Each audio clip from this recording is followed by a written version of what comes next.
Hello, this is the Watchdog. Welcome back to Fun with Watches. If watches weren't fun, you'd only need one. Today we're going to review the Pindu P6537. Let's start with the wrist check. I'm going to a Christmas party today, so I decided to pull out the old Tag Heuer Aqua Racer. And Greg was wearing my Demerson 20506. I just reviewed that watch, so if you haven't seen the review, be sure to check it out.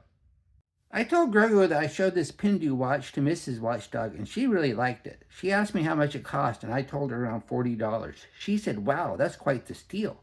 Gregor said, no, it's chrome-plated alloy. All right, let's take a look at the watch. It comes in this box that looks very similar to a Pagani design box. And it has a pretty nice cleaning cloth, too. And here's the watch. Not a bad looking watch. I've really enjoyed wearing it. I like it. This is the first Pindu on my channel, another brand where you wonder what they were thinking when they came up with the name. This is an homage to a Hublot, which is a much hated brand among watch enthusiasts who think they are overpriced for what you get. I personally am a firm believer that things are worth what people are willing to pay, and if people actually buy these Hublots for what they charge, then who am I to criticize? I would never buy a Hublot even if I hit the Powerball, but I still can't understand all the hate. This is an automatic open heart watch featuring a Chinese movement of unknown origin, as they are usually unmarked and there is no mention in the AliExpress ad. At least the ad doesn't say Tourbillon, as too many of these open heart automatics do. This watch comes in 3 colorways, although one of the colors seems to be a different watch altogether. If you don't like the blue Starry Night that I chose, there's also a black Starry Night. If you don't want stars and open heart or subdials altogether, you can get a black skeleton that also includes a date. This is a big watch. It's 42 millimeters at the bezel, but 44.3 millimeters if you measure at the case. And there's really no lugs, but it's 52.3 millimeters long. It's 13 millimeters thick, which isn't too bad considering how big the watch is. And since the lug width doesn't apply, it's 26 millimeters where the strap meets the case, and it tapers down to 22 millimeters at the clasp. And it weighs 132 grams on the supply leather strap, which is pretty heavy for a leather strap watch. Then we have the bezel. And the bezel has this vertical brushing, which is pretty common on high-end watches like this, or homages of high-end watches like this. And then we have these little screws, and I have a feeling that these are real screws because they're not all lined up. So if they were fake, they would be lined up, but I didn't try to unscrew one, so I don't know if the bezel comes off or not. The trouble is they might be prop screws that unscrew but don't hold anything down, and then I might lose one like I did once. But it's a nice looking bezel. I think it's steel because this brushing here doesn't look like, well, no, maybe it's chrome plated. Sometimes it's hard to tell because usually when it's brushed and plated, you can really tell. But this one looks like they did a good job with it if it is. Then we have the dial. The dial is pretty nice. We have all these stars on the dial. And that's the look they're going for, of course. And then we do have a rehat with indices, and they are loomed, although the loom's not very good.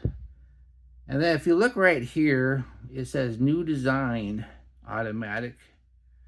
Then we have the Pindu name and logo up top, and this wings with P in the middle. And then of course there's nothing on the bottom because we have an open heart. And then we have the stick hands and an unsigned second hand. And then we have the subdials on the right here. We have what they call a moon phase, but it's not a real moon phase. It's one of those ones where it's a 24-hour indicator and they have the sun and the moon to let you know if it's day or night. And if you look here though, right below it, it says perpetual moon. That's a bold-faced lie. Once again, it's not a real moon phase. Then on the left, we have a 12-hour indicator, but you can't set it separately from the main 12-hour, so you can't use it to track a second time zones. So it's pretty much redundant and yet unnecessary, other than it, I guess it evens out the dial. And then on the bottom, we have the balance wheel spinning back and forth because this is an open heart. Then we have a unsigned push-pull crown. And there's only one position because there's no ghost date. And the movement does not hack. Then we have the crystal. We just get mineral glass. You're not going to get sapphire watching this price. And then we have the case. The case looks like a chrome plated alloy because it's shiny everywhere. Plus it says stainless steel back on the case back, which is a pretty good tell that the rest is not.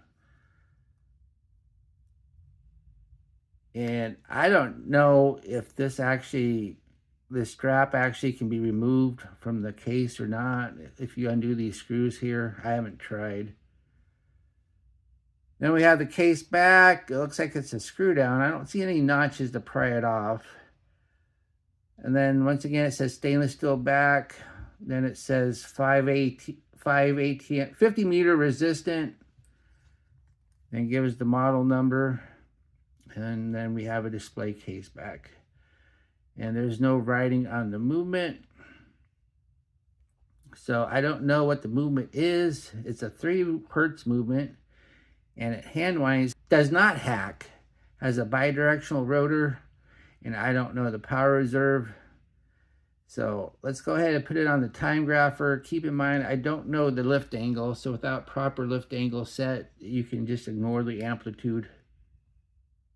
Here it is on the time grapher. As you can see, it's running just a little fast, +3, +8, +4. So that's pretty good numbers considering. Now it jumped up to 14 though. So it's not a very consistent movement. It's kind of all over the place. 0.1 milliseconds of beat error, which isn't bad. And once again, I don't know the lift angle. So the amplitude looks low, but that just could be because of a bad lift angle setting. And once again, this is a non-hacking movement. So fast versus slow really doesn't matter, because either way, you're going to have to move the hands whenever you adjust this watch. The strap looks like it's leather, but it's really not, because the inner feels like a resin or possibly a rubber. And so this outer part of the strap could be leather, but more than likely it's vinyl or something, but it is sewn on. But it's nice looking. And then it comes with a clasp. As you can see though, there's only one notch left on my 7.5-inch wrist, but there is room to poke another hole right here if you have to. So you could probably extend this out to 8 inches, but 8 inches is going to be the max you can do. But it's a nice clasp. It's signed and it locks nicely, push button. So I really like the clasp, and I really do like the looks of the strap. And since it is resin or rubber in the inside, it's nice and comfortable. And I don't think you're going to wear this one out easily, because you're not replacing this one, that's for sure. Here's the watch of my 7.5-inch wrist. That looks nice. It wears nice. It's a big watch, but it doesn't feel chunky. Wears nice and flat. And once again, since you have a clasp, it's easy to put on and off. And once again, though, I only have one notch left.